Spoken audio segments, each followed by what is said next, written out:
Assalamualaikum warahmatullahi wabarakatuh. Alhamdulillahirobbilalamin. Shallallahu wassalamu ala asrofil anbiya'i wal mursalin wa ala alihi wa sahbihi ajmain. Amma ba'du.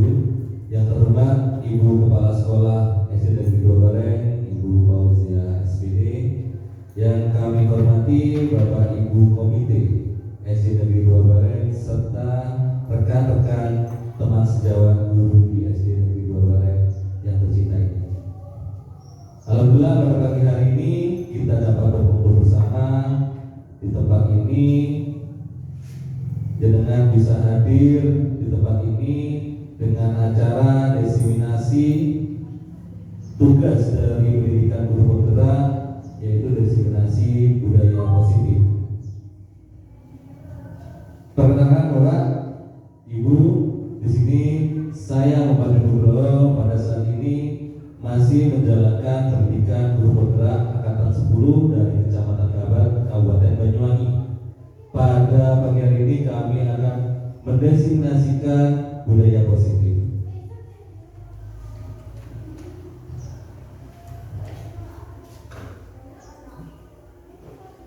Bapak Ibu, pada pendidikan guru penggerak di modul 1 kami mendapat beberapa materi, diantaranya pada modul 1 mendapatkan materi mengenai filosofi pemikiran Ki Hajar Dewantara, dilanjutkan dengan modul 1.2 yaitu nilai dan peran guru penggerak, serta 1.3 visi guru penggerak, dan sekarang kami masuk pada modul 1.4 yaitu mengenai budaya positif. Dari beberapa materi yang kami pelajari, mulai dari filosofi, nilai dan peran guru penggerak, visi guru penggerak, serta budaya positif, nanti tujuan akhirnya adalah pada profil pelajar Pancasila. Bapak Ibu, kita sudah sering sekali mendengar mengenai profil pelajar Pancasila. Kira-kira masih ingatkah poin-poin penting dalam profil pelajar Pancasila? Mungkin Bu Neti?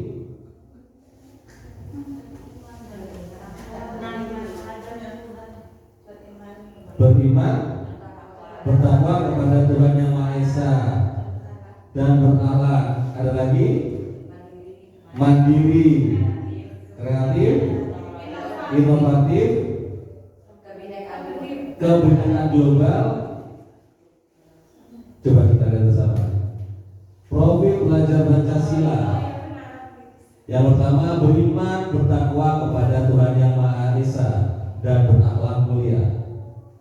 Pada poin ini, pelajar yang berakhlak dalam hubungannya dengan Tuhan Yang Maha Esa, memahami ajaran agama dan menerapkan dalam kehidupan sehari-hari. Yang poin selanjutnya adalah bernalar kritis, yaitu pelajar yang bernalar kritis mampu secara objektif memproses informasi baik kualitatif maupun kuantitatif. Selanjutnya yaitu adalah berkebinekaan global. Pelajar yang mempertahankan budaya luhur, lokalitas dan identitasnya, dan tetap berpikiran terbuka dalam berintegrasi terhadap budaya lain. Selanjutnya gotong royong, pelajar yang memiliki kemampuan untuk melakukan kegiatan bersama-sama dengan sukarela. Dan mandiri, pelajar yang bertanggung jawab atas proses dan hasil belajarnya. Serta yang terakhir adalah kreatif, pelajar yang kreatif mampu memodifikasi dan menghasilkan sesuatu yang orisinil, bermakna, bermanfaat, dan berdampak. Ini merupakan poin-poin dari profil pelajar Pancasila. Adapun pada materi pertama yaitu modul 1.1 kita mempelajari filosofi pemikiran Ki Hajar Dewantara. Ada beberapa yang kami petik di sana. Yang pertama adalah pendidikan adalah menuntut segala kekuatan kodrat yang ada pada anak, baik kodrat alam maupun kodrat zaman, agar mereka mencapai keselamatan, kebahagiaan yang setinggi-tingginya. Selanjutnya, pendidikan menghamba pada murid. Pendidikan haruslah berpihak pada murid sesuai dengan minat dan bakat kemampuan anak. Pada poin ini filosofi pemikiran Ki Hajar Dewantara, kita berbalik atau kita bertolak belakang pada ini. Yang biasanya adalah guru sebagai subjek, sebagai pusat. Tetapi ternyata ketika saya mempelajari pada modul 1.1 ini terbalik. Yang seharusnya adalah guru menghamba pada murid. Menghamba di sini bukan kita tunduk kepada murid, tetapi kita harus mengetahui bakat minat murid sehingga kita bisa menuntunnya. Jadi kita tidak sekarbedui atau tidak semaunya guru harus begini, ternyata salah. Kita lihat dulu bakat minat dari siswa, lalu kita yang menuntunnya agar bakat dan minat itu bisa bermanfaat bagi diri murid tersebut. Yang ketiga yaitu guru ibarat petani. Sekolah itu adalah ibarat lahan dan murid itu ibarat benih. Petani hanya bisa menuntun tumbuhnya benih dengan merawatnya. Maksudnya di sini adalah ketika kita sebagai petani ketika menanam padi, maka nanti yang muncul adalah padi. Bukan kita menanam padi lalu muncul adalah tomat, itu tidak mungkin terjadi. Maka di sini adalah guru ibarat petani. Lahan itu adalah sekolah dan murid itu benih. Jadi kita memupuk bakat minat siswa dan siswi sehingga bakat dan minat tersebut bisa semaksimal mungkin kita kembangkan ketika berada di sekolah. Modul selanjutnya yaitu adalah nilai dan peran guru penggerak. Nilai dan guru penggerak itu ada beberapa poin. Yang pertama adalah mandiri, refleksi, inovatif, kolaboratif, dan terakhir adalah berpihak pada murid. Sedangkan peran guru penggerak menjadi pemimpin pelaku pembelajaran kita sudah melaksanakan. Yang kedua, menjadi coach bagi guru lain. Ini sedang kami pelajari sampai saat ini, dan saya berdiri di sini itu merupakan termasuk dari poin kedua. Yang ketiga adalah mendorong kolaborasi, dan keempat mewujudkan kepemimpinan murid, dan yang terakhir adalah menggerakkan komunitas praktisi. Poin yang modul 1.3 merupakan visi guru penggerak. Pada poin ini kita mewujudkan suatu perubahan, diperlukan suatu visi dan langkah-langkah yang tepat dalam mencapainya. Visi terwujud jika terdapat kerjasama dengan semua warga sekolah. Oleh karena itu dalam mewujudkan visi diperlukan langkah nyata menggunakan tahapan baca. Tahapan baca. Baca ini merupakan akronim dari B. B-nya itu adalah membuat pertanyaan. Ini kunci awal ketika kita menggunakan tahapan baca. Yang kedua, setelah kita membuat pertanyaan, kita ambil pelajaran. Kita bisa memetik pelajaran dari orang-orang yang sudah sukses. Yang ketiga adalah kita menggali mimpi. Jadi kita gali, kita keinginannya seperti apa, kita ingin murid yang seperti apa, sekolah yang seperti apa, itu kita gali pada tahapan G. Lalu tahapan berikutnya adalah jabarkan rencana. Kita menjabarkan rencana apa yang mungkin kita harus kerjakan. Dan yang terakhir adalah atur eksekusi. Setelah rencana sudah valid, maka tahapan selanjutnya adalah atur eksekusi untuk kita dapat melihat hasil dari visi yang kita harapkan. Kita sekarang masuk ke budaya positif. Berdasarkan penerapan baca tersebut akan muncul kebiasaan-kebiasaan positif di sekolah yang kita kenal dengan budaya positif. Budaya positif ini, teman-teman, akan menimbulkan rasa aman dan nyaman pada murid dalam proses pembelajaran. Budaya positif juga dapat mendorong murid untuk mampu berpikir, bertindak, dan menciptakan sebagai proses kemerdekaan dirinya sehingga murid lebih mandiri dan bertanggung jawab. Ini merupakan budaya positif. Konsep inti dari budaya positif ada beberapa poin, teman-teman. Yang pertama, perubahan dari paradigma belajar, disiplin positif, nilai-nilai kebajikan, kebutuhan dasar manusia, motivasi perilaku manusia, posisi kontrol guru, keyakinan kelas, dan yang terakhir adalah segitiga restitusi. Berikut poin dari pembelajaran dengan paradigma baru. Pembelajaran dengan paradigma baru merupakan pembelajaran yang dirancang berdasarkan prinsip pembelajaran berdiferensiasi.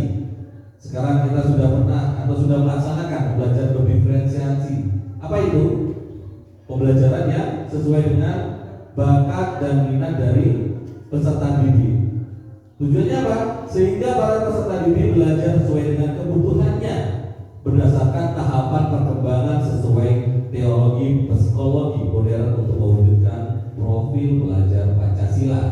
Profil pelajar Pancasila sudah kami sampaikan di awal tadi. Yang pertama ada beriman bertakwa, kebinekaan global, bergotong royong, kreatif, bernalar kritis serta mandiri. Berikut miskonsepsi atau konsep yang salah tentang teori kontrol. Yang pertama, ilusi guru mengontrol murid, ilusi bahwa kritik dan membuat rasa bersalah mampu menguatkan karakter, ilusi bahwa semua penguatan positif efektif dan bermanfaat, dan yang terakhir ilusi bahwa orang dewasa berhak memaksa. Ini adalah konsep yang salah tentang teori kontrol. Berikut keterangan dari ilusi guru mengontrol murid. Pada dasarnya kita tidak dapat memaksa murid untuk berbuat sesuatu jikalau murid tersebut memilih untuk tidak melakukannya. Walaupun tampaknya guru sedang mengontrol perilaku murid, hal demikian terjadi karena murid sedang mengizinkan dirinya dikontrol. Jadi ketika kita mengontrol murid, apabila murid tersebut melakukan, berarti murid tersebut sebenarnya adalah mengontrol dirinya atau membuka dirinya untuk boleh dikontrol oleh murid. Tetapi kalau murid tersebut tidak setuju atau tidak mau untuk menolak suatu instruksi, maka murid juga berhak untuk menolaknya. Hal demikian terjadi karena murid sedang mengizinkan dirinya dikontrol. Nah, saat itu bentuk kontrol guru menjadi kebutuhan dasar yang dipilih murid tersebut. Teori kontrol menyatakan bahwa semua perilaku memiliki suatu tujuan. Jadi murid melaksanakan sesuatu hal itu mereka dalam pikirannya adalah mereka punya suatu tujuan, entah itu kebebasan, entah itu kesenangan atau dan yang lain. Bahkan terhadap perilaku yang tidak disukai. Ini merupakan ilusi guru mengontrol murid. Selanjutnya, ilusi bahwa semua penguatan positif, efektif dan bermanfaat. Penguatan positif atau bujukan adalah bentuk-bentuk kontrol. Jadi kita mengajak, kita membujuk anak itu merupakan sebuah bentuk kontrol. Segala usaha untuk mempengaruhi murid agar mengulangi suatu perilaku tersebut adalah suatu usaha untuk mengontrol murid tersebut. Dalam jangka waktu tertentu, kemungkinan murid tersebut akan menyadarinya dan mencoba untuk menolak bujukan kita, atau bisa jadi murid tersebut menjadi tergantung pada pendapat sang guru untuk berusaha. Ini sering terjadi ketika pembelajaran berlangsung. Ketika kita, ayo kerjakan ini, kalian harus memahami materi ini. Nah, ketika anak tersebut sudah tidak mampu atau batas dari pikirannya sudah tidak menguasai materi tersebut, jika tersebut murid akan menyadari dan mencoba untuk menolak bujukan. Terjadi pada murid buria, seringkali buria, kelas rendah. Kadang ketika buria mengajar hal yang dirasa materi tersebut sulit, menolaknya. Itu merupakan ilusi semua penguatan positif dan bermanfaat. Selanjutnya, ilusi bahwa kritik dan membuat orang merasa bersalah dapat menguatkan karakter. Garis kontrolnya di sini adalah merasa bersalah. Nah, menggunakan kritik dan rasa bersalah untuk mengontrol murid menuju pada identitas gagal. Semisal seperti apa? Contohnya seperti ini, teman-teman. Apabila semisal ada satu murid yang bermasalah ketika di kelas rame, mungkin seorang guru biasanya mengutarakan, anak-anak ayolah diam. Kalau kalian rame terus, maka nanti bu guru atau pak guru ya dimarahi oleh kepala sekolah. Nah, itu salah satu ungkapan murid merasa bersalah. Jadi kita harus berangsur-angsur untuk menghilangkan hal tersebut. Mereka belajar untuk merasa buruk tentang diri mereka. Jadi maksudnya di sini, iya guru-guru aku rame, guruku disalahno kepala sekolah. Mereka menggunakan dialog diri yang negatif. Kadang-kala sulit bagi guru untuk mengidentifikasi bahwa mereka sedang melakukan perilaku ini, karena seringkali guru cukup menggunakan suara halus untuk menyampaikan pesan negatif. Ayolah do, belajar ya. Kalau nggak belajar, nanti kalau kamu nggak naik, guru yang dimarahi. Meskipun dengan suara halus, itu juga bisa membuat mereka merasa bersalah. Selanjutnya adalah ilusi bahwa orang dewasa memiliki hak untuk memaksa. Ini juga sering kali terjadi, kita lakukan mungkin sengaja ataupun tidak sengaja oleh seorang guru. Bahkan terkadang saya pun seperti itu. Secara tidak sadar kita melakukan hal ini karena kita merasa bahwa kita adalah guru, kita berhak untuk memaksa murid dengan alasan mungkin kedisiplinan. Banyak orang dewasa yang percaya bahwa mereka memiliki tanggung jawab untuk membuat murid-murid berbuat hal-hal tertentu. Apapun yang dilakukan dapat diterima selama ada sebuah kemajuan berdasarkan sebuah pengukuran kinerja pada saat itu pula. Orang dewasa akan menyadari bahwa perilaku memaksa tidak akan efektif untuk jangka waktu yang panjang, dan sebuah hubungan permusuhan akan terbentuk. Ini merupakan penjabaran dari ilusi bahwa orang dewasa memiliki hak untuk memaksa. Ini merupakan salah satu miskonsepsi tadi, konsep yang kurang tepat dilakukan oleh seorang guru.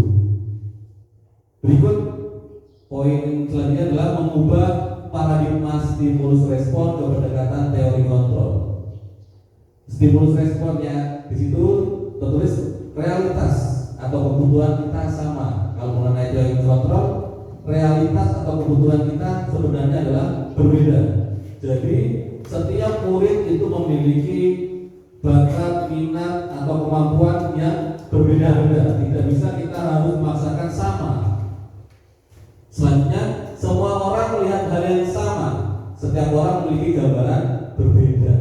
Jadi kita melihat semisal bunga itu menurut saya indah, tetapi tidak semua konsep itu juga dirasakan oleh orang lain. Bisa saja menurut Pak Irawan mungkin biasa aja, menurut aku banyak seperti itu bunga. Karena saya berada di daerah perkotaan yang jarang tumbuhan, saya melihat alam sawah itu wah luar biasa. Tetapi menurut orang lokal sendiri melihat sawah itu mulai biasa ya, dari mewah seperti itu. Stimulus respon yang selanjutnya adalah kita mencoba mengubah orang agar berpandangan sama dengan kita. Tapi ketika dari kontrol, kita berusaha memahami pandangan orang lain tentang dunia. Ada perbedaan di sini, baik stimulus respon maupun teori kontrol. Selanjutnya itu bisa Bapak Ibu perhatikan sendiri, yang perilaku buruk sebagai salah satu kesalahan. Teori kontrolnya semua perilaku memiliki tujuan. Orang lain bisa mengontrol saya. Sebenarnya teori kontrol adalah hanya Anda yang bisa mengontrol diri Anda, bukan orang lain. Yang bahwanya saya bisa mengontrol orang lain. Ya sebenarnya adalah Anda tidak bisa mengontrol orang lain tanpa persetujuan diri mereka sendiri. Pemaksaan ada pada saat bujukan gagal. Nah, ini sering terjadi.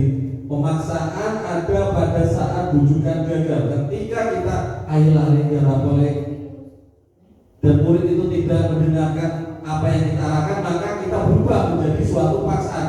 Kalau kamu tidak mengerjakan, tidak boleh pulang. Nah, seperti itu. Itu contoh dari pemaksaan ada pada saat bujukan gagal. Tapi pada teori kontrol, yaitu kita melaksanakan kolaborasi dan konsensus menciptakan pilihan-pilihan baru. Nanti kita jelaskan pada slide berikutnya. Yang terakhir adalah model berpikir menang atau kalah. Yang di sini adalah model berpikir menang dan menang. Jadi tidak ada persaingan. Kalau menang kalah itu membuat apa? Suatu gap di antara teman-teman. Ya lah, kemudian masuk ya iku, sing juara satu ya iku, kemana nggak usah pakai teman-teman belajar seperti itu. Nah, tapi kalau kita berubah menjadi model berpikir menang dan menang, maka hal yang terjadi adalah suatu kolaborasi antar siswa. Jadi yang tidak bisa mengajar yang bisa, dan yang bisa nanti menjadi tutor sebaya bagi teman yang kurang bisa. Selanjutnya kita masuk pada materi disiplin positif. Di sini disiplin positif teori kontrol menurut Dr. William Gleiser. Yang tadi Anda tidak bisa mengontrol orang lain, hanya Anda saja yang bisa mengontrol diri Anda. Mana disiplinnya apa? Belajar kontrol diri dengan menggali potensi kita agar tercapai tujuan mulia, yaitu sesuatu menjadi seseorang yang kita inginkan berdasarkan nilai-nilai yang kita hargai. Selanjutnya, semua perilaku memiliki tujuan. Ini merupakan masuk dari teori motivasi, yang mana pada poinnya di bawah adalah yang pertama untuk menghindari suatu hubungan, dua untuk mendapatkan imbalan. Ini merupakan motivasi ekstrinsik, motivasi dari luar. Adapun untuk menghargai diri sendiri, yang pertama nilai kebajikan universal dan keyakinan kelas. Nah, motivasi dua ini adalah merupakan motivasi intrinsik, motivasi yang timbul dari dirinya sendiri. Poin selanjutnya adalah model berpikir menang-menang. Kolaborasi dan konsensus menciptakan pilihan-pilihan baru. Ini kita dapat menggunakan 5 posisi kontrol. Yang pertama, satu yaitu kontrol sebagai penghukum. Yang kedua, membuat rasa bersalah.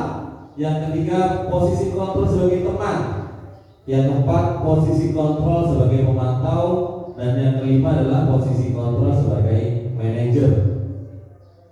Dan materi selanjutnya adalah segitiga restitusi. Nanti kita akan pelajari bagaimana cara menstabilkan identitas. Yang kedua adalah validasi kebutuhan. Yang ketiga menanyakan keyakinan. Selanjutnya adalah realitas atau kebutuhan kita berbeda-beda. Kita berusaha memahami pandangan orang lain tentang dunia. Setiap orang memiliki gambar berbeda. Ini merupakan 5 dari kebutuhan dasar manusia. Yang pertama itu adalah bertahan hidup. Yang kedua adalah penguasaan. Yang ketiga kasih sayang dan rasa diterima. Yang keempat kesenangan, dan yang terakhir adalah kebebasan.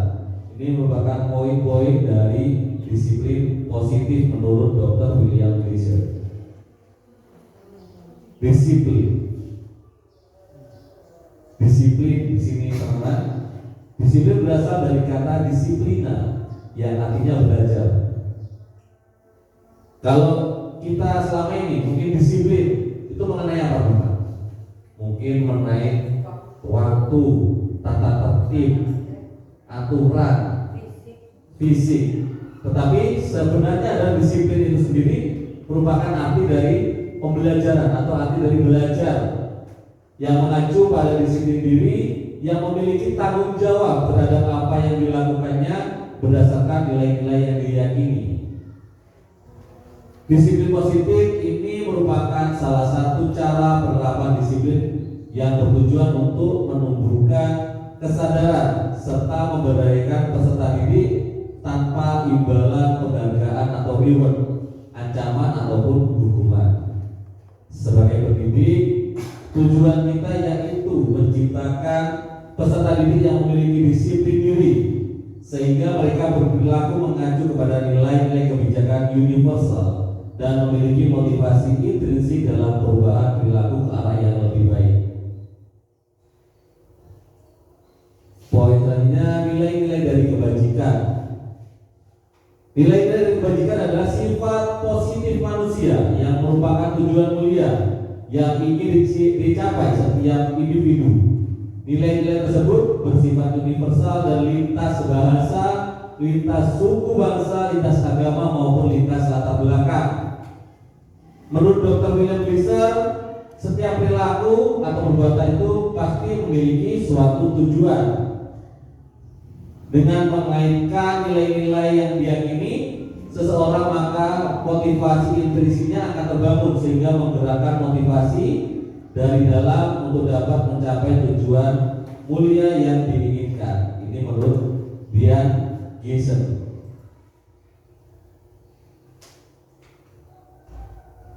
Nilai-nilai kebajikan. Contoh dari nilai-nilai kebajikan institusi atau organisasi yang akan dicapai oleh setiap anak Indonesia, di antaranya yaitu yang pertama, profil pelajar Pancasila, sudah sering kita bahas tadi, yang itu beriman, bertakwa, bertakwa Maha Esa, berakhlak mulia, berkebinekaan global, gotong royong, mandiri, kreatif, dan bernalar kritis. Menurut Ibu Primary Years Program atau PEP, yaitu toleransi, rasa hormat, integritas, mandiri, menghargai, antusias, empati, keingintahuan, kreativitas, kerjasama, percaya diri, dan komitmen. Selanjutnya adalah keterampilan hidup atau life skill. Dapat dipercaya, lurus hati, pendengar yang aktif, tidak merendahkan orang lain, dan memberikan yang terbaik dari diri. 4. Poin 4 adalah kebutuhan dasar manusia. Poinnya adalah kebutuhan dasar manusia adalah segala sesuatu yang kita lakukan untuk mendapatkan apa yang kita inginkan. Seluruh tindakan yang kita lakukan memiliki tujuan tertentu, dan semua usaha terbaik yang kita lakukan adalah dalam rangka agar kebutuhan dasar kita terpenuhi dengan baik. Ini merupakan deskripsi dari kebutuhan dasar manusia. Berikut 5 kebutuhan dasar manusia. 5 kebutuhan dasar yang ada pada manusia. Yang pertama pasti adalah bertahan hidup. Bagaimana caranya kita bertahan hidup? Ya pasti dengan makanan, menggunakan pakaian, kita mempunyai tempat tinggal, kita merasa aman, kita merasa sehat, diri kita sehat. Yang kedua adalah kasih sayang dan rasa diterima. Ini juga pasti butuh manusia. Rasa diterima, dipedulikan, berbagi, kerjasama, menjadi bagian dalam kelompok. Penguasaan itu pasti kita punya suatu ego atau keinginan. Yang pertama harga diri, keinginan untuk dianggap pemimpin, berprestasi, diakui, didengar. Itu pasti kita punya suatu keinginan seperti itu. Keempat adalah kebebasan. Kebebasan di sini tidak hanya dimiliki oleh seorang dewasa, melainkan anak-anak pun sudah ada rasa ingin bebas, mandiri, memiliki pilihan. Biasanya ingin memiliki pilihan. Ketika kita mengarahkan A, terkadang anak-anak kita mereka punya pilihan lain, yaitu pilihan B yang menurut mereka adalah benar. Terus mencoba hal baru. Mereka selalu merasa ingin tahu. Dengan ingin tahu mereka akan mencoba hal-hal yang baru. Terus mampu mengendalikan arah dirinya. Yang terakhir adalah kesenangan.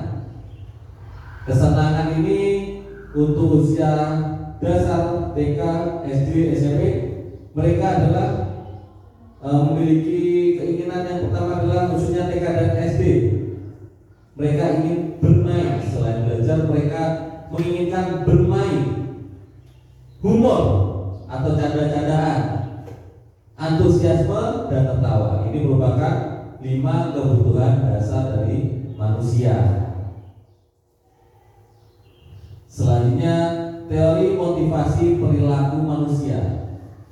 Ada 2, dibagi menjadi 2, yaitu motivasi eksternal dan motivasi internal. Motivasi eksternal yang pertama adalah untuk menghindari ketidaknyamanan atau hukuman yang akan terjadi apabila saya tidak melakukannya. Yang kedua adalah untuk mendapatkan imbalan dari orang lain atau institusi. Apa yang akan saya dapatkan apabila saya melakukannya? Itu biasanya imbalan atau reward. Adapun menurut motivasi internal itu adalah untuk menghargai dirinya sendiri. Tujuannya yaitu saya akan menjadi orang yang seperti apa bila saya melakukan apa. Dari 2 motivasi ini lebih baik kita tumbuhkan dari motivasi internal siswa atau peserta didik kita, teman-teman. Kita masuk pada materi hukuman.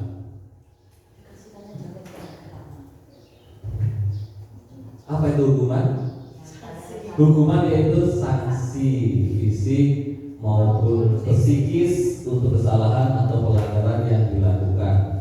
Hukuman mengajarkan tentang apa yang tidak boleh dilakukan. Biasanya hukuman ini terjadi satu arah. Satu arah maksudnya bagaimana? Kita tidak memberikan kebebasan atau hak dari suatu aturan, kita tentukan sendiri. Kalau tidak melakukan seperti ini, maka hukumannya adalah seperti ini.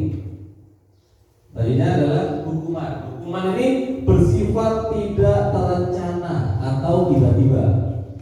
Anak atau murid tidak tahu apa yang akan terjadi dan tidak dilibatkan. Hukuman bersifat satu arah dari pihak guru yang memberikan, dan murid hanya menerima suatu hukuman tanpa melalui suatu kesepakatan atau pengarahan dari pihak guru baik sebelum atau sesudahnya. Hukuman yang diberikan bisa berupa fisik maupun psikis.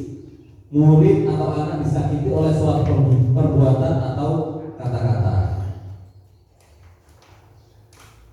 Dihukum oleh penghargaan. Nah, ternyata penghargaan itu merupakan salah satu hukuman. Mengapa seperti itu? Ada yang bisa memberikan tanggapan mungkin? Mengapa dihukum oleh penghargaan atau penghargaan itu merupakan suatu hukuman, salah satu hukuman? Mungkin Budia? Membuat anak yang tidak mendapatkan penghargaan merasa tidak berarti. Menurut Budia adalah ketika kita mendapatkan penghargaan, bagi anak yang tidak mendapat penghargaan mereka merasa minder mungkin ya, tidak dihargai. Mungkin dari Budia? Anak akan ketergantungan. Bagus Kalau sekali. tidak diberi, dia akan tidak melakukan. Iya, bagus sekali. Penghargaan itu kita berikan ketika anak itu melakukan suatu prestasi. Ketika kita pertama ngasih penghargaan, maka di mindset mereka, kalau saya besok melakukan hal seperti ini lagi, maka kita akan diberi lagi. Ketika kedua kalinya mereka diberi, ketiga kalinya diberi, dan keempat tiba-tiba guru tersebut tidak memberi sesuai dengan apa yang biasanya diberikan, maka apa yang terjadi? Anak-anak akan merasa tidak malas, mungkin malas. Saya ikut sudah diberi, gak usah ngomong ini mana seperti itu. Sehingga anak merasa ketergantungan. Dihukum oleh penghargaan, bahwa penghargaan berlaku sama dengan hukuman. Di sini dalam arti meminta atau membujuk seseorang melakukan suatu hal untuk memenuhi suatu tujuan tertentu dari orang yang meminta atau membujuk. Dorongannya eksternal dan akan ada faktor ketergantungan. Betul kata Budia tadi, beberapa dampak dari pemberian penghargaan, yaitu pengaruh jangka pendek dan jangka panjang. Seperti tadi, ketika sudah sering melakukan tiba-tiba tidak diberikan suatu reward tadi, maka anak merasa down atau merasa tidak dihargai. Yang kedua adalah penghargaan menghukum. Ketiga adalah penghargaan mengurangi ketepatan. Penghargaan itu tidak efektif dan penghargaan itu merusak hubungan. Jadi ketika kita masih perhatikan, siswa tersebut akan, wah, bapak ini atau guru ini baik ternyata kepada saya. Ternyata ketika tidak memberi, bagaimana? Ini bagaimana apa guru ini? Merusak hubungan antara guru dan murid. Teman juga bisa. Dihukum oleh penghargaan. Selanjutnya penghargaan menurunkan suatu kualitas.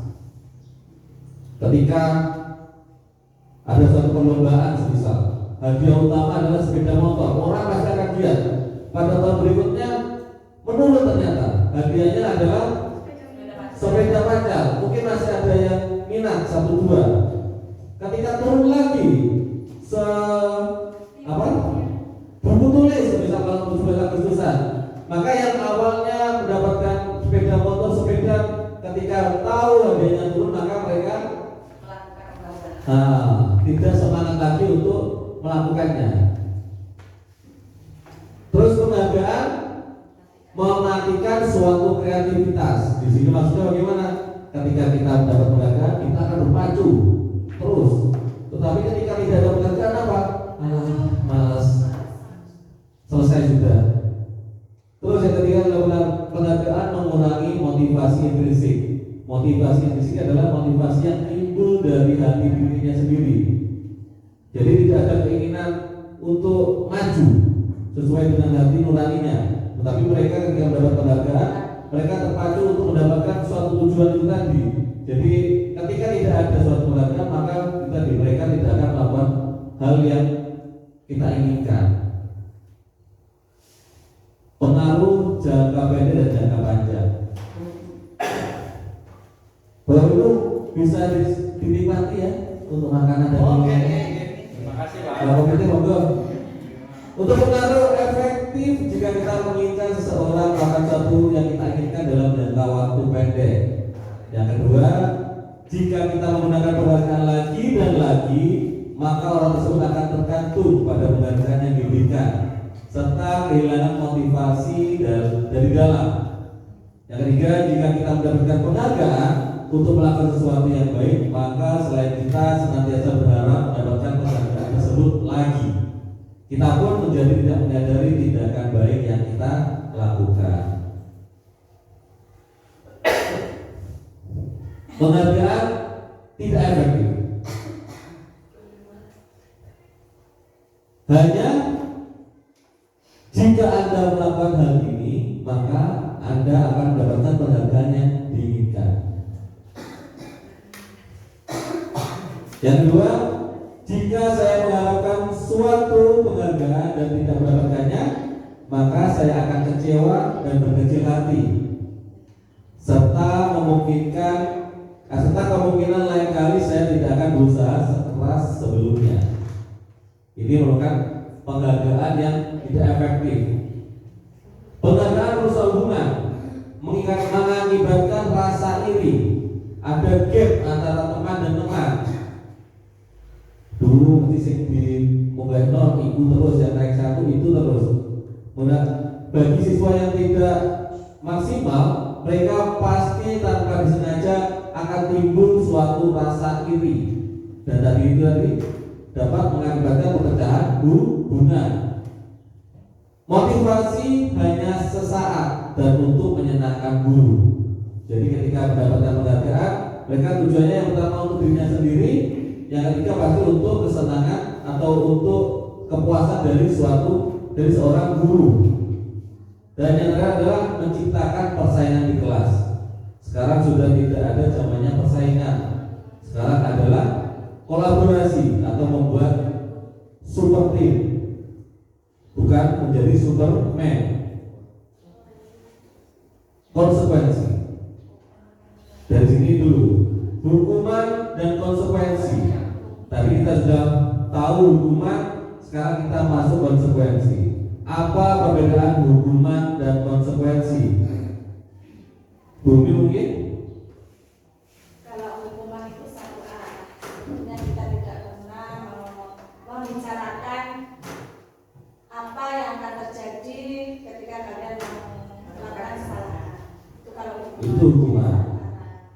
Setelah konsekuensi bagaimana? Kalau konsekuensi itu sebelumnya ada pembicaraan sehingga apa yang dilakukan anak tersebut adalah buah dari Perbuatannya. Kalau hukuman itu satu arah, menurut Bumi ciptakan konsekuensi adalah tadi ada suatu kesepakatan. Jadi ketika anak melakukan hal yang tidak diinginkan, maka mereka tahu sendiri apa yang akan menjadi konsekuensi mereka jika melanggar sesuatu. Begitu Bumi. Kalau menurut Pak Irawan mungkin Apa itu perbedaan hukuman atau konsekuensi, ataukah mungkin sama ataukah berbeda menurut Irawan? Oh, jelas berbeda. Menurut Irawan berbeda. Perbedaannya di mana, Pak Irawan? Kalau hukuman itu hanya bertindak dilakukan spontan. Kalau konsekuensi itu sudah ada kesepakatan antara kedua belah pihak terlebih dahulu. Hampir mirip dengan Bumi. Mungkin Buya menyempurnakan perbedaan dari hukuman ataupun konsekuensi. Hukuman itu adalah tindakan yang dilakukan anak ketika memberikan pembelajaran secara sepihak. Sepihak. Ya, Konsekuensi kalau konsekuensi adalah yang dilakukan dua orang untuk melakukan akibatnya apabila melakukan suatu kesalahan. Mirip tapi berbeda. Mungkin dari ibu kepala sekolah mungkin memberikan contoh mana yang merupakan hukuman maupun mana yang merupakan konsekuensi, karena terkadang kita juga luput atau salah ketika ibu kepala sekolah. Kalau hukuman menurut saya itu biasanya berupa fisik. Hukuman berupa fisik, Bapak Ibu. Kalau konsekuensi itu sesuatu yang memang misal anak itu mencoret-coret tembok, konsekuensinya ayo bagaimana ya, harus temboknya dibersihkan. Kalau model meja, nanti mejanya sekarang konsekuensinya Konsekuensinya sesuai dengan perbuatannya. Jadi tidak memberatkan anak, tapi dia punya tanggung jawab karena dari akibat perbuatannya itu dia harus menyelesaikan sesuai yang asal semula, tidak menghukum. tidak menghukum. Terima kasih Bu Wala. Itu merupakan pelengkap dari merupakan contoh-contoh dari hukuman maupun dari konsekuensi. Menurut Ibu Kepala Sekolah tadi, hukuman adalah merupakan hukuman fisik yang kita berikan, semisal tidak mengerjakan PR, silakan jongkok atau lari keliling lapangan. Sedangkan konsekuensi itu adalah suatu tindakan yang mereka lakukan akibat dari kelakuan mereka sendiri, tapi tidak mengandung kekerasan fisik. Mari kita pelajari mengenai konsekuensi. Nah, konsekuensi di sini adalah akibat dari suatu perbuatan, pendirian dan sebagainya. Dengan kata lain, konsekuensi itu adalah hasil dari segala keputusan yang kita pilih dalam hidup. Jadi tidak ada rasa menyesal nantinya. Ketika kita sudah menerapkan konsekuensi, maka insya Allah akan timbul secara otomatis budaya positif maupun disiplin positif pada seorang siswa. Tetapi kalau dengan hukuman, itu akan membuat anak yang tadi merasa bersalah, minder, dendam, merusak hubungan dan lain sebagainya. Konsekuensi itu adalah sudah terencana atau sudah disepakati secara bersama, sudah dibahas, dan selanjutnya adalah sudah disetujui bersama oleh murid dan guru. Jadi tidak sepihak lagi. Kalau hukuman tadi sepihak, jadi anak tiba-tiba melakukan perkelahian dengan teman, lalu guru lalu menghukum, kamu yang salah, harus berbuat seperti ini. Nah, itu adalah hukuman. Tapi konsekuensi kita buat biasanya di awal. Mungkin kalau dalam kelas kita membuat konsekuensi kelas itu di awal tahun, atau mungkin nanti ketika sudah berjalan bisa ditambahkan secara otomatis melalui tadi kesepakatan bersama antara guru dan murid. Umumnya bentuk-bentuk konsekuensi ini dibuat oleh guru dan murid, sudah mengetahui sebelumnya konsekuensi yang akan diterima bila ada pelanggaran. Silakan disimak dari beberapa materi-materi di atas tadi, coba kita diskusi. Poin pertama, mencatat 100 kali di dalam buku kalimat saya tidak akan terlambat lagi karena terlambat ke sekolah. Mungkin menurut Bu Nurna ini merupakan hukuman atau konsekuensi. Kita tadi sudah mempelajari, sekarang coba kita berdiskusi. Ayo, mungkin menurut Bunda bagaimana? Mencatat 1000 kali, saya tidak akan terlambat lagi karena terlambat ke sekolah. Monggo Bunda, ini merupakan suatu hukuman atau konsekuensi. Mencatat 100 kali hukuman, Pak. Menurut Bunda adalah hukuman, mungkin bisa memberi alasan Bunda. Kenapa menurut Bunda ini suatu hukuman? Karena itu terlalu memberatkan siswa. Karena itu terlalu memberatkan siswa. Itu menurut Bunda. Menurut Pak Irawan? Konsekuensi. Menurut Pak Irawan suatu konsekuensi. Mencatat 1000 kali tulisan saya tidak akan terlambat lagi. Alasannya apa Pak Irawan? Karena mungkin dari situ murid dengan guru sudah melakukan kesepakatan. Karena sudah di situ sudah diperingati bahwa anak itu tidak akan terlambat lagi. Kan sudah ada kesepakatan bersama. Sudah ada kesepakatan bersama menurut Pak Irawan adalah konsekuensi. Pemutusnya coba Buya. Ini putusan dari Buya. 100 kali tulisan saya tidak akan terlambat lagi karena terlambat ke sekolah. Hukuman. Menurut Buya putusannya adalah hukuman. Alasannya apa Bu? Itu tidak akan merubah anak untuk datang tepat waktu. Itu tidak akan merubah anak datang tepat waktu menurut Buya. Membuat denda kepada murid boleh, bagus sekali. Kepada guru. Terlalu memberatkan satu pihak. Terlalu memberatkan satu pihak. Itu menurut Bu. Nah, mungkin ketika nulis 100 kali, efeknya apa? Ketika hati dendam, efeknya adalah murid tidak bisa melaksanakan pembelajaran. Kaset hak murid terbuang sia-sia. Itu yang pertama. Yang kedua coba lari mengelilingi lapangan basket 2 kali karena terlambat hadir di sekolah. Karena ini lapangan basket, kita tanya ke guru olahraga. Pak Irawan, hukuman atau konsekuensi? Lari mengelilingi lapangan basket. Hukuman. Hukuman Pak Irawan. Alasannya apa Pak Irawan? Ya karena mungkin tidak bisa merubah anak itu untuk datang tidak terlambat lagi ya. Hampir mirip dengan kuliah lagi. Karena ada bentuk fisik. Bentuk fisik. Menurut Bapak Komite mungkin bisa hukuman atau konsekuensi Bapak Komite? Pengalaman hukuman Pak. Hukuman Pak. Alasannya apa Pak? Menurut tanggung. Oh, karena muridnya tanggung, biar tidak tanggung lagi, mereka disuruh berkeliling lapangan basket 2 kali. Menurut Bu Yanti mungkin? Menurut Bu Yanti hukuman alasannya kenapa Bu? Karena itu biasanya langsung diucapkan spontan gitu.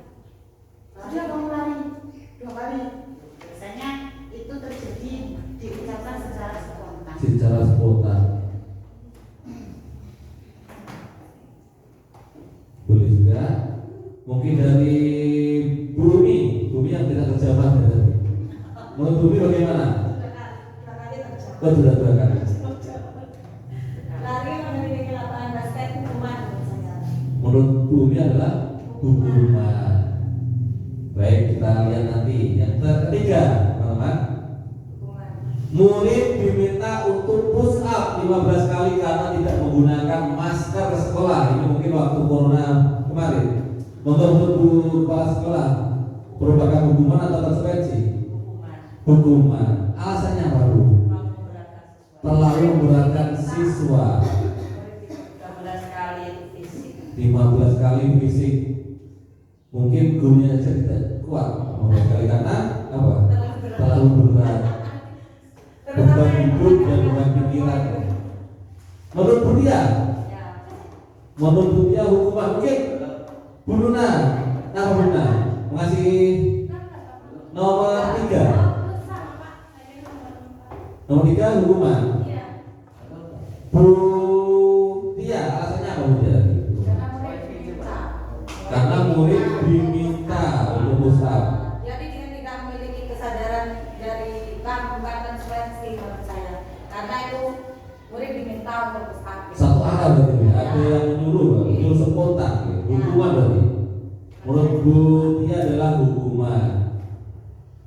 Yang nomor 4, menggantikan kertas tugas teman yang telah dicoret-coret. Bu Ria, konsekuensi. Bisa berikan alasannya, Bu? Kata kuncinya menggantikan. Iya, kata kuncinya itu menggantikan. Kata kuncinya menggantikan. Iya, karena ada sebab dan akibatnya. Dia merusak punya temannya, harus bertanggung jawab menggantikan punya temannya. Menurut Bu Ria seperti itu. Harus mempunyai tanggung jawab ketika merusak, maka tanggung jawabnya seperti apa? Tanggung jawabnya adalah mengganti. Itu menurut Bu Ria. Menurut Bu Dewi, yang nomor 4, menggantikan kertas tugas teman yang telah dicoret-coret. Konsekuensi. Kenapa, Bu? Karena ada tanggung jawabnya, dia harus menggantikan yang sudah di apa itu? Yang coret-coret itu kan. Mantap sekali jawaban Bu Neti. Menggantikan kertas tugas teman yang telah dicoret menurut Bu Neti dan Bu Ria adalah konsekuensi. Kita buktikan nanti ya. Yang kelima, membersihkan tumpahan air di meja tulis karena tersenggol pada saat belajar. Mungkin Bu Luna yang serius mengamati. Konsekuensi, Pak. Konsekuensi. Kenapa Bu Luna? Karena adanya karena Gimana Bu Luna? itu Pak, membersihkan tumpahan air meja karena tersenggol.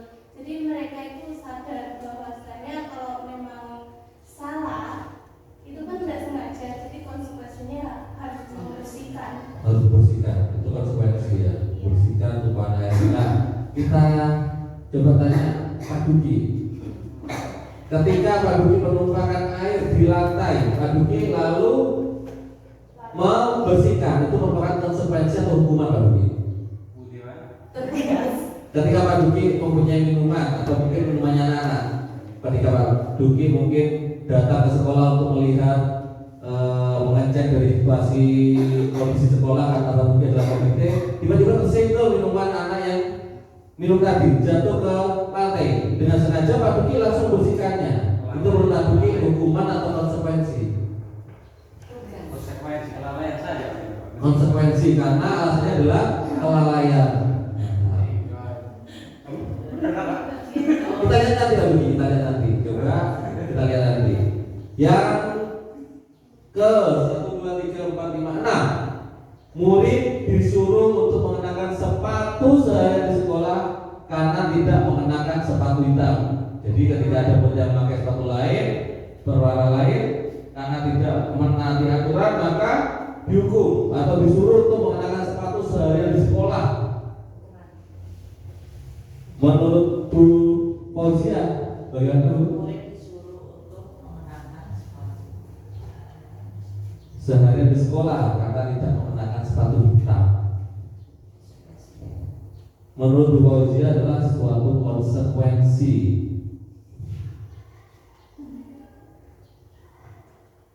Menurut Bu Dewi yang sedang berpikir ini, oh enggak? Bu Dewi hukuman, kenapa Bu? Yang nomor 2 terakhir dari bawah.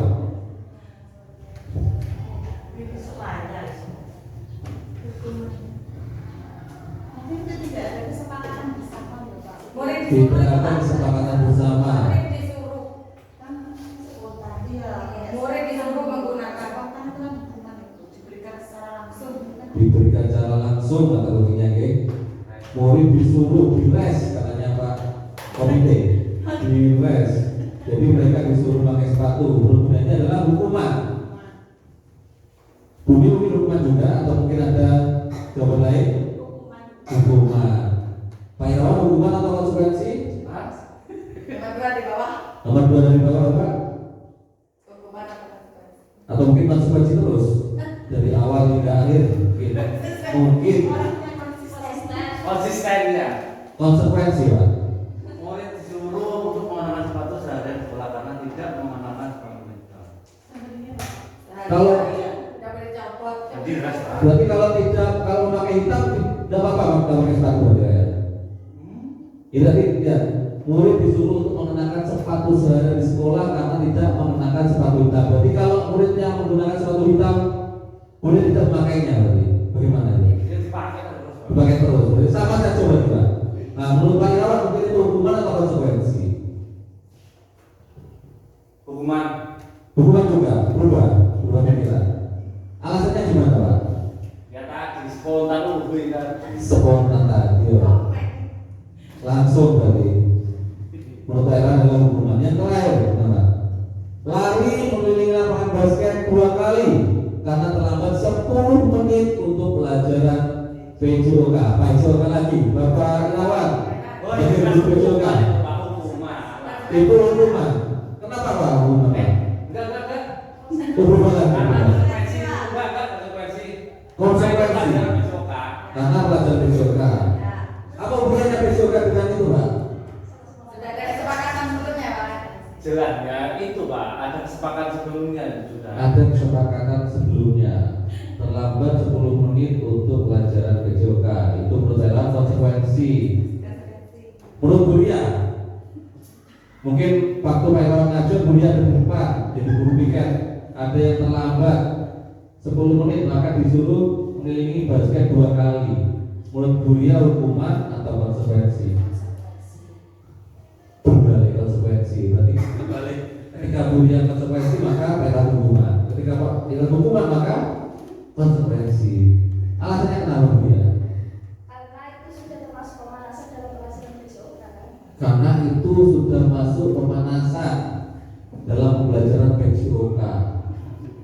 Tapi jadi tidak berat. Jadi tidak beratkan ya Bu. Memang karena pelajaran PJOK, karena memang itu PJOK adalah olahraga menggunakan fisik, jadi disuruh lari tadi adalah suatu konsekuensi karena terlambat. Begitu Bu ya? Coba kita lihat bersama-sama jawabannya. 1, 2, 3. Yang pertama tadi adalah hukuman. Karena apa? Karena tidak ada dalam suatu kesepakatan tadi. Lari mengelilingi lapangan basket 2 kali karena terlambat. Hukuman karena biasanya adalah spontan. Menurut Bu Fauzia tadi. Menurut fisik. Yang ketiga, murid diminta untuk push up 15 kali karena tidak menggunakan masker. Hukuman. Yang keempat, menggantikan kertas tugas teman yang telah dicoret-coret. Konsekuensi dari suatu kesalahan. Begitu juga bersihkan tumpahan air. Baru tadi ya contohnya. Itu merupakan suatu konsekuensi karena kita melakukan kesalahan, kita harus bertanggung jawab.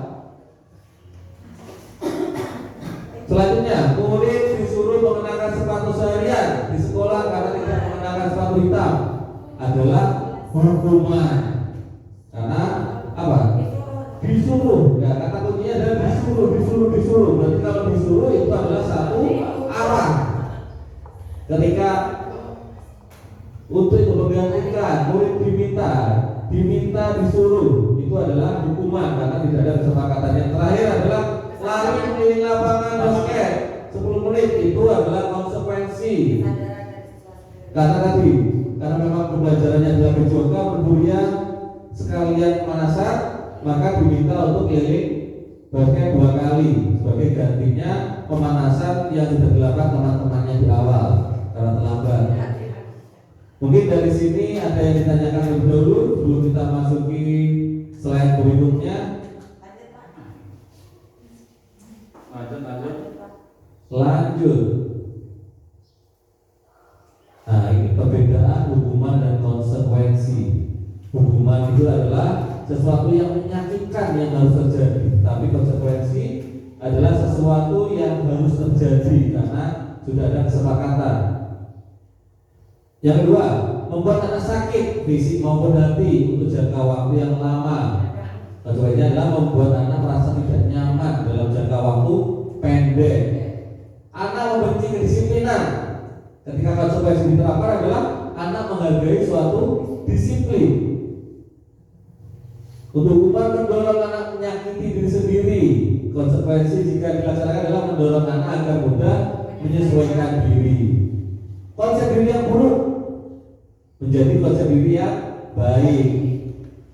Anak belajar untuk menyembunyikan kesalahan. Nah, biasanya hukuman itu adalah anak akan melimpahkan pada orang lain, atau mungkin anak mulai membuat pengakuan palsu dari yang hal sepele sehingga terus untuk menutupi kesalahan.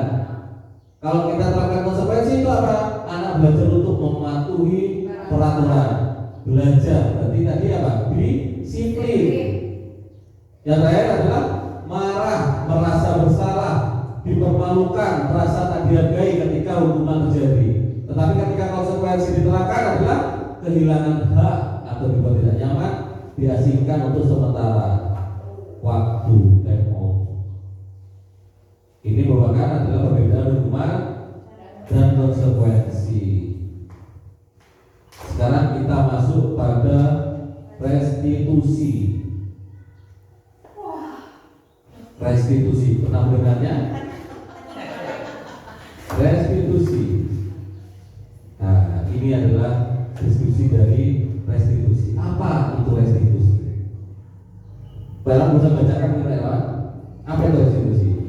Restitusi adalah proses menciptakan kondisi bagi murid untuk memperbaiki kesalahan mereka, sehingga mereka bisa kembali pada kelompok mereka dengan karakter yang lebih kuat. Karakter yang lebih kuat. Selanjutnya, restitusi juga merupakan proses kolaboratif yang mengajarkan murid untuk mencari solusi untuk masalah mereka dan membantu murid berpikir tentang orang seperti apa yang mereka ingin menjadi tujuan kuliah dan bagaimana mereka harus memperlakukan orang lain. Itu restitusi. Ada hukuman, ada konsekuensi, ada restitusi. Pabila lagi.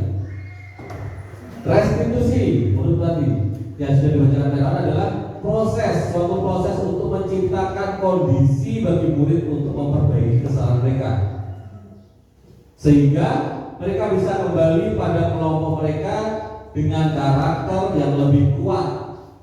Restitusi juga merupakan proses kolaboratif, jadi tidak hanya satu orang, merupakan bisa dua atau lebih yang mengajarkan untuk murid mencari solusi untuk masalah mereka dan membantu murid berpikiran tentang orang seperti apa yang mereka inginkan dan bagaimana mereka harus memperlakukan orang lain. Jadi ini dapat digunakan ketika murid kita mempunyai masalah di sekolah.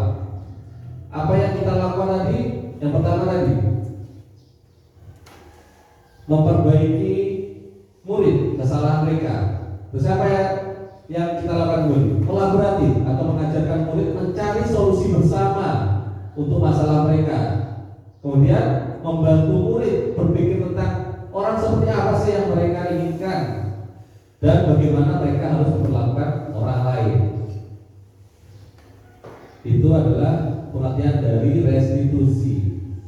Berikut 9 ciri-ciri restitusi. Yang pertama, bukan untuk menebus kesalahan, namun untuk belajar dari kesalahan. Jadi ketika kita melakukan kesalahan atau murid melakukan kesalahan, kita tidak bermaksud untuk menebus kesalahan mereka, tapi bagaimana cara kita belajar dari kesalahan mereka. Yang kedua adalah memperbaiki hubungan. Jadi ketika restitusi kita terapkan, maka akan terjadi hubungan yang dua arah.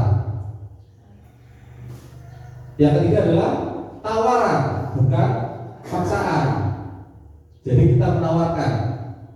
Kalau paksaan tadi merupakan satu hukuman, tapi kalau restitusi kita tawarkan. Apa sih yang kalian mau? Apa sih yang kalian inginkan? Terus yang keempat adalah restitusi, menuntut untuk melihat ke dalam diri. Yang kelima, restitusi mencari kebutuhan dasar yang mendasari tindakan. Yang keenam, restitusi diri adalah cara yang paling baik. Yang ketujuh, restitusi fokus pada karakter, bukan tindakan. Yang kedelapan, restitusi fokus pada solusi. Dan yang terakhir adalah restitusi mengembalikan murid yang berbuat salah pada kelompoknya. Jadi ini adalah 9 ciri-ciri restitusi. Mungkin menurut Bu Nuna, antara hukuman, konsekuensi, dan restitusi, Bu Nuna memilih yang mana coba? Memilih restitusi, Pak.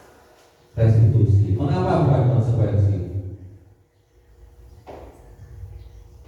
Itu ada di poin yang pertama. Ada di poin yang pertama, bukan untuk menebus kesalahan, namun untuk belajar dari kesalahan. Ya, menyadari kesalahan dalam diri sendiri itu penting, Pak. Dari kesadaran itu harus didasari dari diri sendiri. Jadi restitusi ini lebih komplektif, lebih cocok. Lebih apa ya, Pak? Semuanya sudah berdiri setuju. Lengkap sekali topik sebelumnya. Semangat sekali beliau. Mungkin Pak Irawan, Ya, dari mana? apa? Anda lebih memilih yang mana sebagai guru? Memberi hukuman, ataukah memberikan konsekuensi tadi, ataukah memberikan restitusi? Kalau saya lebih suka konsekuensi, Pak. Pak Irawan memilih konsekuensi kenapa? Karena saya lebih suka kan itu 2 arah, Pak. Iya, 2 arah. Nah, kalau menurut Pak Irawan 2 arah. Tadi Pak Irawan sudah membaca dari deskripsi restitusi. Menurut Pak Irawan apa sih restitusi tadi? Apa ya? Dikembalikan Pak, mungkin Pak, ke slide yang tadi Pak. Coba. Maka mungkin Pak Irawan ingin membaca sekali lagi. Nah, apa itu restitusi? Ini untuk pengertian dari restitusi. Menciptakan kondisi bagi murid untuk memperbaiki kesalahan mereka sehingga mereka bisa kembali pada kelompok mereka Ya, dengan karakter yang restitusi sudah, Pak. berubah. Restitusi, ya, ya. Dari konsekuensi menjadi restitusi, Karena di situ sudah memperbaiki kesalahan mereka, Pak. memperbaiki kesalahan. Sehingga mereka dapat kembali dan beradaptasi dengan kelompok-kelompok dimanapun tempatnya menjadi lebih fleksibel. Kalau konsekuensi apakah tidak membuat mereka lebih baik lagi? Kemungkinan kurang, Pak. Itu hanya berjalan 2 arah. Kalau ini kayaknya 3 arah ini. Bukan dari 3 arah, 3 arah ya. Baik, itu menurut Pak Irawan. Boleh.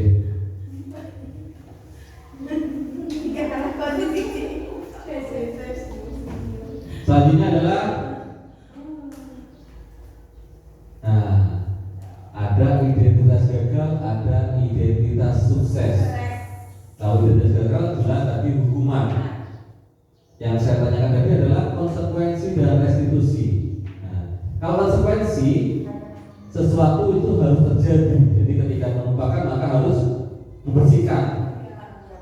Tanggung jawab. Ketika restitusi adalah pilihan. Jadi mereka memilih sendiri, hampir mirip. Terus yang kedua untuk konsekuensi tidak nyaman untuk murid untuk jangka waktu yang pendek. Jadi ketika tadi Pak Komite menumpahkan air lalu bersihkannya sendiri, mungkin menurut Pak Komite merasa tidak nyaman dilihat sama murid-murid untuk jangka pendek. Tapi untuk restitusi menguatkan murid atau anak dalam jangka waktu yang panjang, jadi bisa mengingat kembali, oh iya ya, saya kemarin melakukan kesalahan, maka saya harus melakukan seperti ini. Jadi mereka sadar diri. Jadi motivasinya tumbuh dari intrinsik atau dari dirinya sendiri. Selanjutnya, korban tanda kutip bisa diabaikan kalau kita menggunakan konsekuensi. Tapi kalau restitusi, korban akan mendapatkan ganti. Selanjutnya adalah untuk konsekuensi murid atau anak dibuat tidak nyaman. Kalau menggunakan restitusi, murid akan mendapatkan suatu penguatan. Selanjutnya adalah penguatan hanya bertahan dalam jangka waktu pendek untuk konsekuensi. Kalau restitusi, masalah akan terpecahkan dengan kolaborasi tadi. Kita bertanya kepada siswa, kita mengaitkan dengan keinginan mereka. Jadi masalah yang ada bisa terpecahkan oleh dirinya sendiri dengan mungkin pertanyaan-pertanyaan mematik dari seorang guru. Selanjutnya adalah konsekuensi, memerlukan monitoring dan supervisi terus-menerus dari guru. Untuk restitusi, Bertanggung jawab. murid belajar bertanggung jawab untuk perilakunya.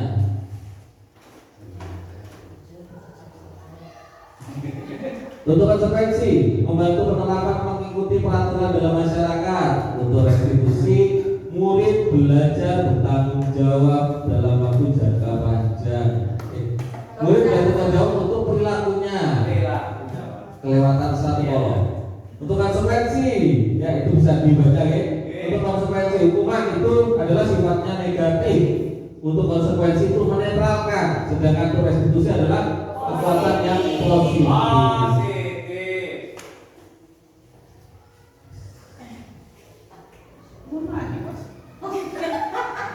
Lima, posisi kontrol. 5 posisi kontrol. Yang pertama, guru itu adalah sebagai penghukum atau guru membuat merasa bersalah, atau guru menjadi teman bagi murid, atau guru sebagai pemantau, atau guru sebagai manajer. Menurut Buria sekarang, Buria saat ini Buria ada di posisi yang mana? Saat ini, menurut refleksi dari diri sendiri Buria ada di posisi yang mana? Apakah posisi penghukum, teman, dan manajer? Untuk Bruna di posisi mana saat ini? Bukan bertanya yang terbaik yang mana, tapi saat ini Bruna merasa di posisi yang mana?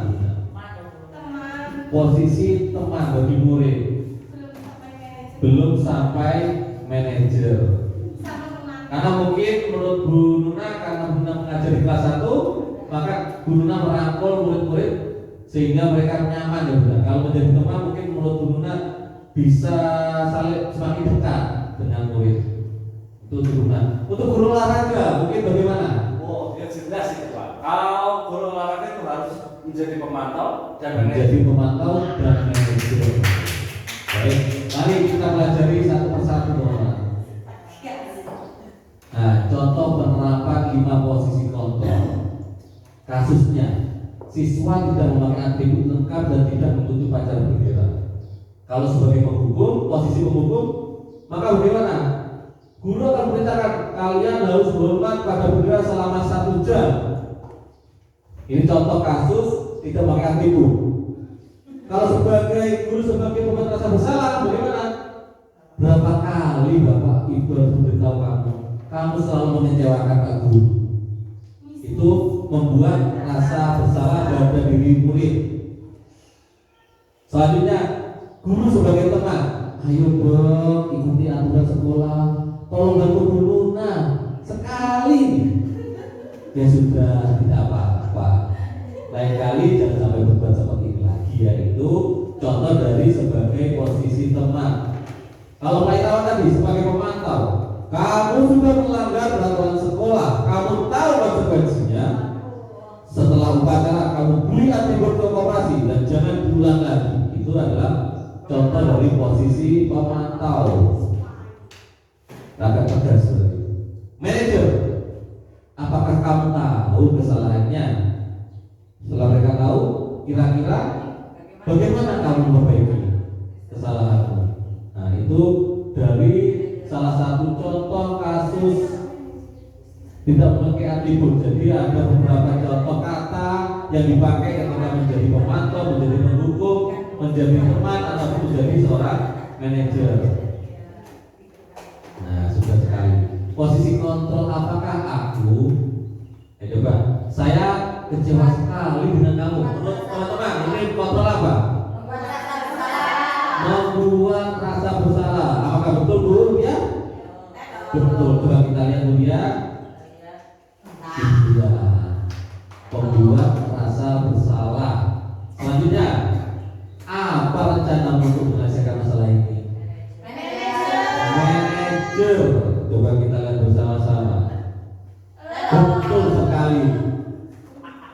Terus, ayolah lakukan demi bapak ibu ya. Apakah betul teman?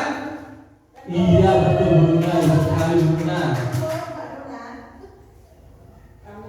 Kamu tidak pernah mendapatkan nilai jika tidak mengerjakan tugas. Kamu tidak akan mendapatkan nilai jika kamu tidak mengerjakan tugas. Bab hukum. Apa betul? Iya betul sekali. Semakin siang semakin semangat, Belum kita semakin memahami materi rupanya. Selanjutnya, kamu tidak pernah benar melakukannya. Merasa bersalah teman, pemantau. Kita lihat, lari-lari sendiri. Pemantau.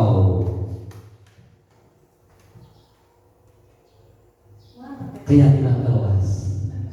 Sabar, di sini selesai. Mengapa keyakinan kelas? Mengapa bukan peraturan kelas ya kawan? Kalau keyakinan kelas itu sudah disepakati semua warga yang ada di kelas. Mantap sekali. Kalau peraturan kelas, Peraturan kelas itu hanya dibuat kemauan pendidik. pendidik. Biasanya teman-teman di kelas ini ada nggak? Nggak ada.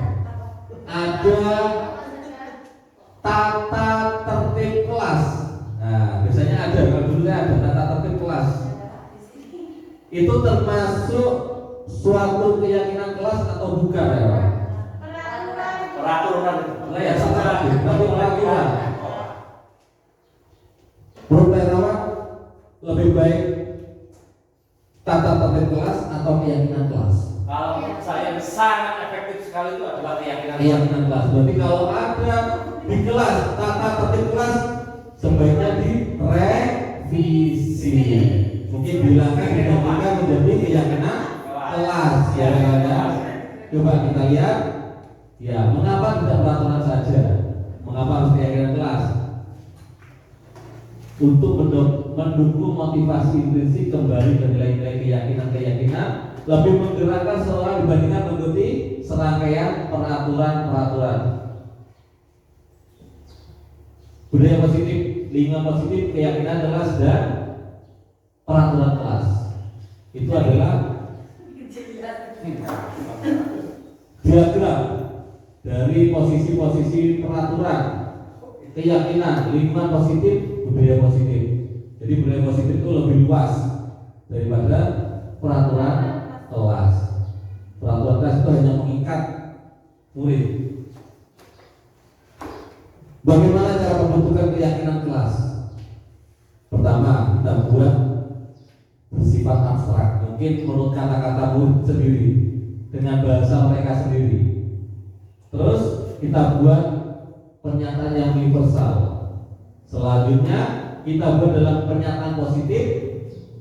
Kata-kata yang panjang kita singkat agar lebih mudah diingat. Terus selanjutnya adalah sesuai dengan kondisi kelas masing-masing sehingga mudah diterapkan. Jangan terlalu muluk.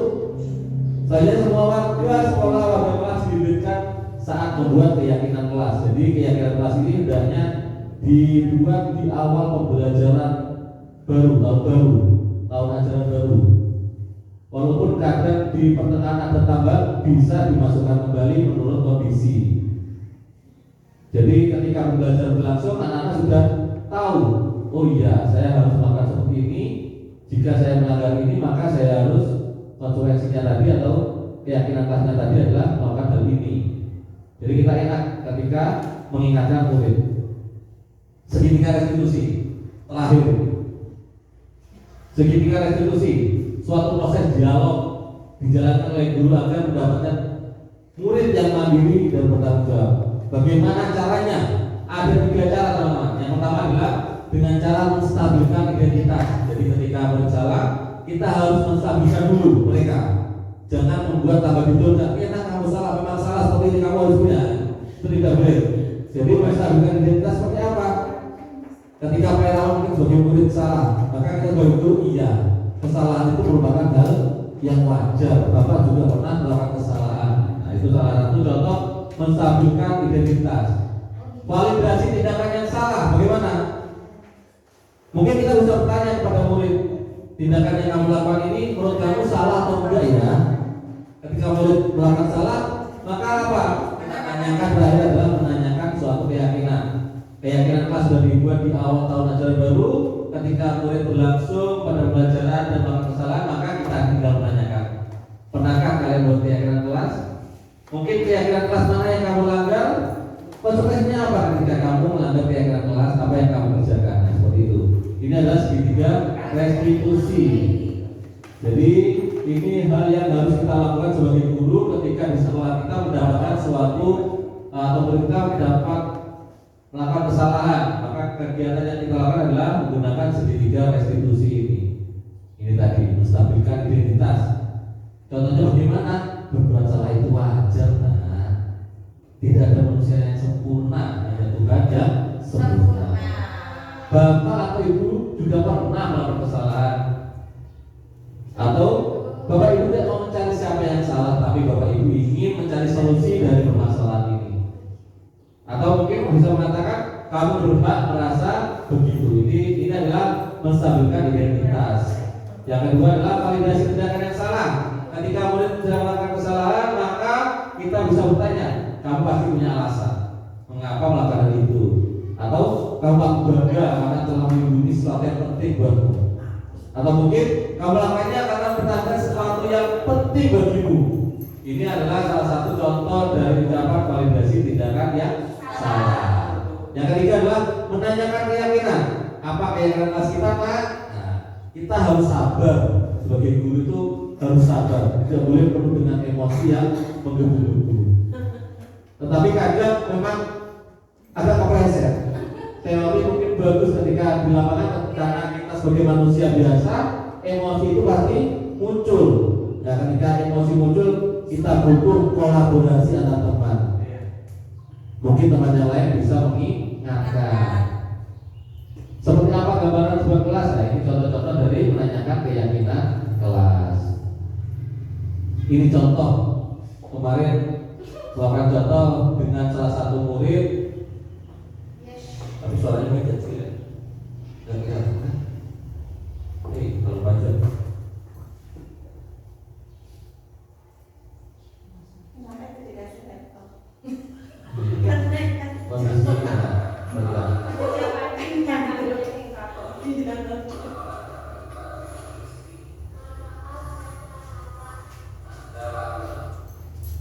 Karena mungkin kondisi sinyal kurang tidak mungkin. Nah, ini sekilas saja ya, untuk nada ini di sini pernah atau sering dalam 1 bulan ini terlambat 5 kali.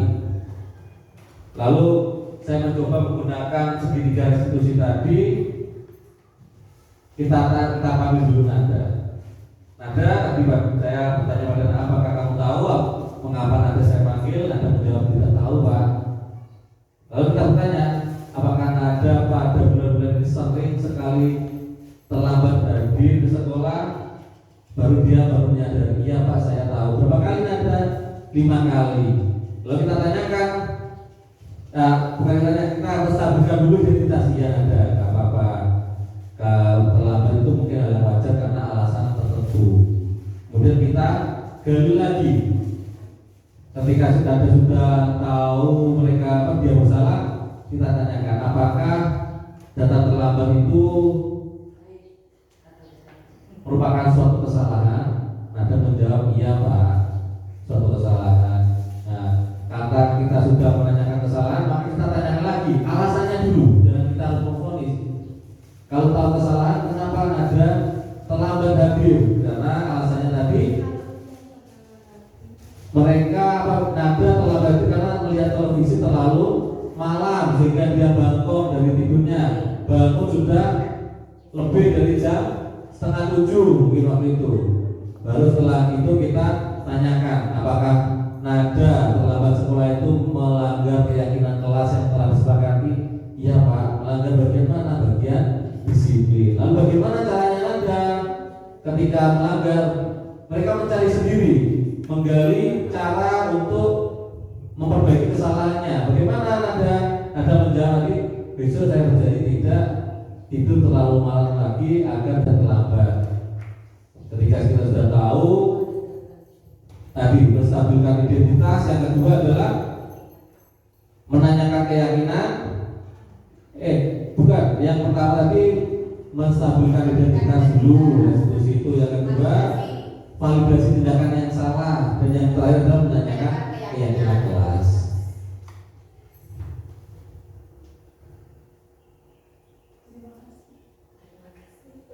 Kesimpulan, dalam penerapan program disiplin positif, hendaknya guru memiliki standar kepribadian profesional dan sosial yang baik, di mana guru mampu merefleksikan dirinya dalam posisi kontrol saat ini, bagaimana perjalanan dirinya sebagai among atau manajer yang menuntun murid-muridnya menjadi insan yang mandiri, merdeka, dan bertanggung jawab.